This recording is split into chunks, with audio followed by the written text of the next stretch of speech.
लोग पूछ रहे टी शर्ट में कैसे चल रहे हो? ना थकान है ना ठंड लग रही है मुझे, अब मैं क्या बोलूं। मेरे साथ किसान के गरीब बच्चे चलते हैं, वो फटी शर्ट में होते हैं, उनकी पूरी टी शर्ट भी नहीं होती। मगर इन मीडिया वालों में से एक भी ये नहीं कहता भैया हिंदुस्तान में किसान का बेटा बिना स्वेटर के क्यों घूम रहा है। ये तो आपको चीता के बारे में बताते हैं। देखो देखो अफ्रीका से 4 चीता आए हैं, ये भी सवाल पूछा कि क्या चीता हिरन को मारेगा या नहीं। मतलब अफ्रीका का चीता हिंदुस्तान में आकर हिरन को मारना भूल जाएगा। कहता हूं प्रेस के हमारे मित्रों, मगर मित्रों का काम नहीं करते ये लोग।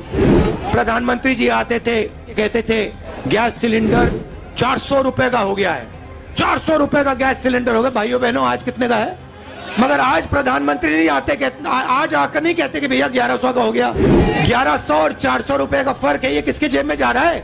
नरेंद्र मोदी जी के जो खास मित्र हैं, 3-4 खास मित्र हैं, ये जो आपके गैस सिलेंडर का पैसा आपके जेब में से निकाला जा रहा है, उनकी जेब में जा रहा है। अच्छा, एक रास्ता था युवाओं के लिए अग्निवीर वाला, नरेंद्र मोदी जी ने कहा नहीं भाई, ये 15 साल वाली बात छोड़ो, पेंशन वाली बात छोड़ो, 6 महीने ट्रेनिंग करो, बंदूक पकड़ो, 4 साल रहो, फिर जूता मार के बाहर निकाल देंगे और उसके बाद बेरोजगार हो जाओ। अरबपतियों का कर्जा माफ कर देंगे, लाखों करोड़ रुपए 1 मिनट में माफ कर देंगे। और किसान भूखा मर जाए उसका कर्जा ये माफ नहीं कर सकते, कभी नहीं कर सकते। मीडिया बात नहीं उठाती जनता की, तो हमने सोचा पार्लियामेंट में भाषण करो, वहां पे माइक ऑफ कर देते हैं। मीडिया बात नहीं उठाती, दूसरे तरफ माइक ऑफ कर देते हैं। तो हमने सोचा चलो जनता के साथ कन्याकुमारी से कश्मीर चलकर जनता से बातचीत करें, जनता की आवाज सुने। जैसे घोड़ा होता है ना, घोड़ा देखा आपने, शादी का घोड़ा होता है, उसमें लगाम होती है ना, उसको लगाम को टाइट करो एकदम रुक जाता है, वैसे इनकी लगाम है, लगाम लगी है प्रेस वालों पे। मैं जहां भी जाता हूं कहता हूं प्रेस के हमारे मित्रों, मगर मित्रों का काम नहीं करते ये लोग। हमारा छोड़ो, जनता के मित्रों का काम नहीं करते ये। क्योंकि अगर आपके मित्र होते तो आपको देश की सच्चाई दिखाते, बेरोजगारी के बारे में बताते, महंगाई के बारे में बताते, मगर नहीं, ये तो आपको चीता के बारे में बताते हैं। देखो देखो अफ्रीका से 4 चीता आए हैं, देखो जंगल में घूम रहे हैं। देखो ये भी सवाल पूछा कि क्या चीता हिरन को मारेगा या नहीं। मतलब अफ्रीका का चीता हिंदुस्तान में आकर हिरन को मारना भूल जाएगा।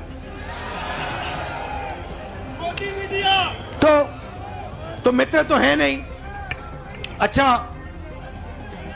मीडिया बात नहीं उठाती जनता की, तो हमने सोचा पार्लियामेंट में भाषण करो, डिमोनेटाइजेशन नोटबंदी के बारे में भाषण करने की कोशिश की, गलत जीएसटी के बारे में बोलने की कोशिश की, जो हम जमीन अधिग्रहण कानून लाए थे, जब नरेंद्र मोदी जी ने उसको रद्द करने की कोशिश की, हमने पार्लियामेंट हाउस में बोलने की कोशिश की, वहां पे माइक ऑफ कर देते हैं।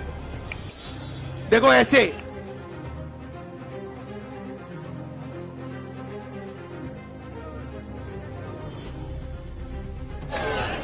तो एक तरफ मीडिया बात नहीं उठाती, दूसरे तरफ माइक ऑफ कर देते हैं।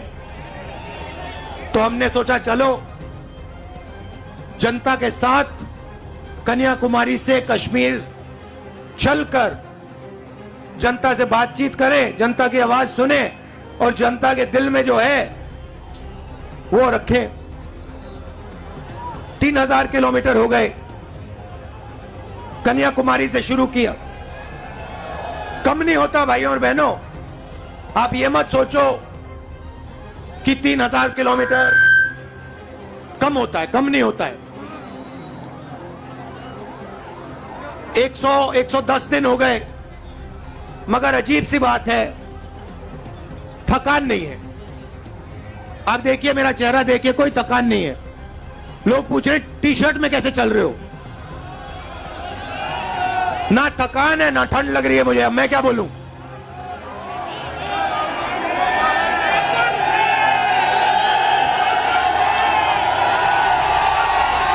अच्छा, जो प्रेस वाले हैं, एक बात देखो मेरे साथ, एक बात देखो इनके बारे में, देखो एक बात, ठहर जाओ भैया, एक बात देखो प्रेस वालों की। मैं यात्रा में चल रहा हूं, मैं टी शर्ट में हूं, मेरे साथ किसान के गरीब बच्चे चलते हैं, वो फटी शर्ट में होते हैं, उनकी पूरी टी शर्ट भी नहीं होती, मगर इन मीडिया वालों में से एक भी ये नहीं कहता भैया हिंदुस्तान में किसान का बेटा बिना स्वेटर के क्यों घूम रहा है। ये सवाल नहीं पूछेंगे, ये कभी नहीं कहेंगे भैया ये मजदूर है, ये टी शर्ट में क्यों घूम रहा है, ये किसान है, ये स्वेटर बिना जैकेट बिना क्यों घूम रहा है, ये सवाल कभी नहीं पूछेंगे। ये सच्चा सवाल है, मेरे टी शर्ट वाला सच्चा सवाल नहीं है। सच्चा सवाल यह है कि हिंदुस्तान के बच्चे, हिंदुस्तान के किसान, हिंदुस्तान के मजदूर टी शर्ट में सर्दी में क्यों घूम रहे हैं, यह सवाल है, मगर यह कभी नहीं पूछेंगे, क्योंकि भाइयों और बहनों ये आपके नहीं हैं। ये जैसे घोड़ा होता है ना, घोड़ा देखा आपने, शादी का घोड़ा होता है, उसमें लगाम होती है ना, उसको लगाम को टाइट करो एकदम रुक जाता है, वैसे इनकी लगाम है, लगाम लगी है प्रेस वालों पे। जैसे ये दौड़ने की कोशिश करते हैं, जैसे दौड़ने की कोशिश करते हैं, वो लगाम खींचते बस रुक जाते हैं एकदम।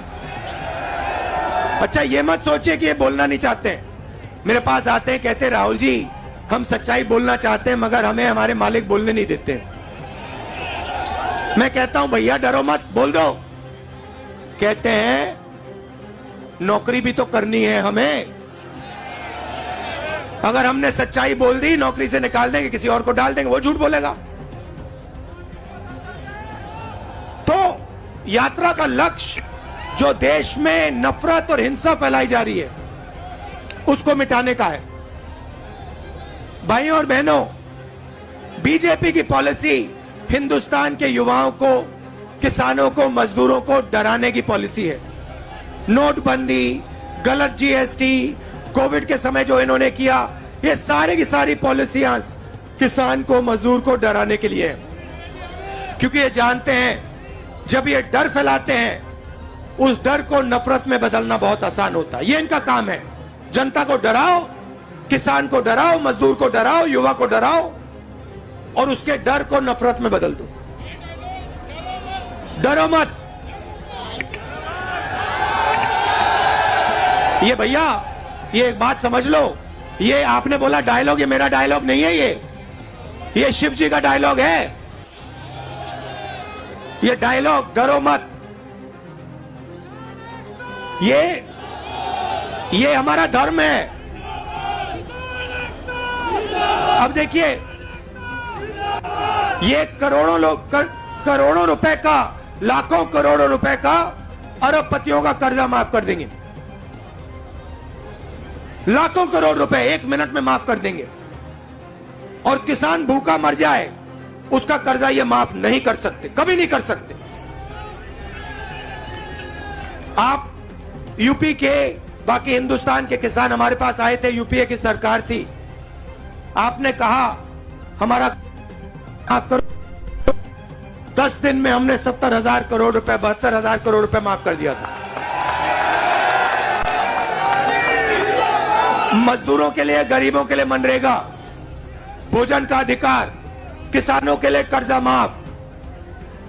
तो हम डर को मिटाने की राजनीति करते हैं, क्योंकि हम जानते हैं अगर ये देश डर जाएगा इस देश का फायदा नहीं होगा, अगर नफरत फैल जाएगी इस देश का फायदा नहीं होगा। भाई और बहनों, दो और मुद्दे हैं यात्रा के।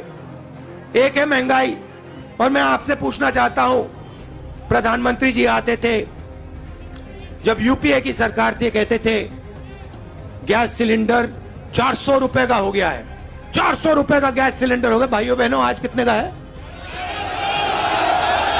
मगर आज प्रधानमंत्री नहीं आते, आज आकर नहीं कहते कि भैया 1100 का हो गया।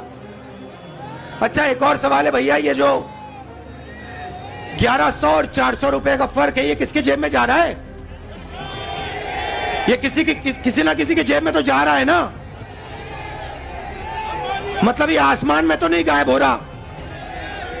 तो याद रखिए, ये नरेंद्र मोदी जी के जो खास मित्र हैं, 3-4 खास मित्र हैं, ये जो आपके गैस सिलेंडर का पैसा आपके जेब में से निकाला जा रहा है, उनकी जेब में जा रहा है। अच्छा भाई और बहनों, पेट्रोल का क्या दाम हुआ करता था यूपीए के समय? 60 रुपए। आज क्या है? 100।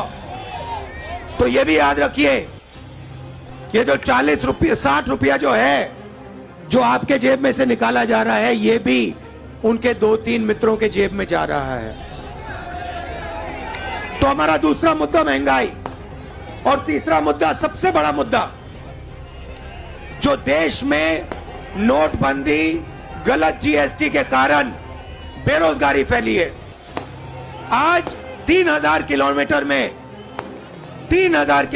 में हर स्टेट में मुझे युवा मिलते हैं। मैं पूछता हूं क्या पढ़े? कहते हैं इंजीनियरिंग की, डॉक्टर बनने के लिए पढ़ाई की, आईएएस के लिए तैयारी की। और फिर मैं पूछता हूं भैया आप करते क्या हो? कहते हैं राहुल जी, शर्मा के कहते हैं राहुल जी हम तो मजदूरी करते हैं। कोई कहते हैं भैया, कोई कहते हैं मजदूरी करते हैं, कोई कहते हैं भैया हम पकौड़े पका रहे हैं। इंजीनियरिंग की पढ़ाई की, आलू के पकौड़े बना रहे हैं। अच्छा, एक रास्ता था युवाओं के लिए अग्निवीर वाला।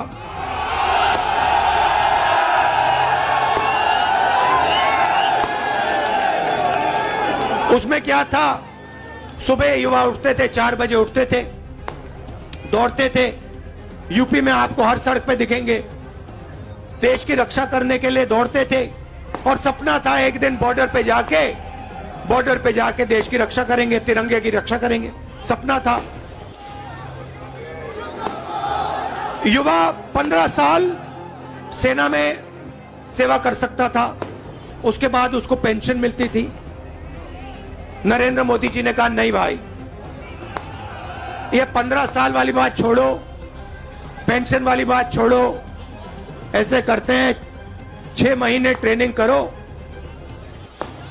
बंदूक पकड़ो, 4 साल रहो, फिर जूता मार के बाहर निकाल देंगे और उसके बाद बेरोजगार हो जाओ। नया हिंदुस्तान। और जब युवाओं ने कहा कि हमें यह अच्छा नहीं लगा, और जब युवा सड़क पे उतरे, नरेंद्र मोदी ने क्या कहा? नरेंद्र मोदी जी ने क्या किया? उन्होंने उनसे कहा कि अगर तुम्हारी फोटो ले ली गई सड़क पे तो तुम्हें सरकारी नौकरी नहीं मिलेगी। तो देखिए, दूसरा रास्ता रास्ता जेल, रेलवेज का रास्ता, उसको भी एक के बाद एक बेच रहे हैं। उन्हीं 3-4 लोगों को बेच रहे हैं। एयरपोर्ट भी उनको दिए जा रहे हैं, पोर्ट भी उनको दिए जा रहे हैं, रेलवेज भी उनको दी जाएगी, LIC भी उन्हीं के हाथ जाएगी, BHEL, HL सब उनके हाथ जाएगा, और हिंदुस्तान के युवा बेरोजगार होंगे। ये है नरेंद्र मोदी हिंदुस्तान। इसके हम खिलाफ हैं, और इसलिए हमने ये यात्रा शुरू की है। और हम इसलिए नहीं थके हैं क्योंकि आपने अपनी पूरी शक्ति, अपना पूरा प्यार इस यात्रा को दिया है, और लाखों लोग हमारे साथ खड़े हुए हैं, हर जात के लोग, हर धर्म के लोग। तो मैं आपको दिल से धन्यवाद करना चाहता हूं कि आपने इतना प्यार और इतनी शक्ति आपने हमें दी। इसके लिए मैं बहुत आभारी हूं, पूरी जिंदगी याद रखूंगा। बहुत बहुत धन्यवाद। नमस्कार, जय हिंद।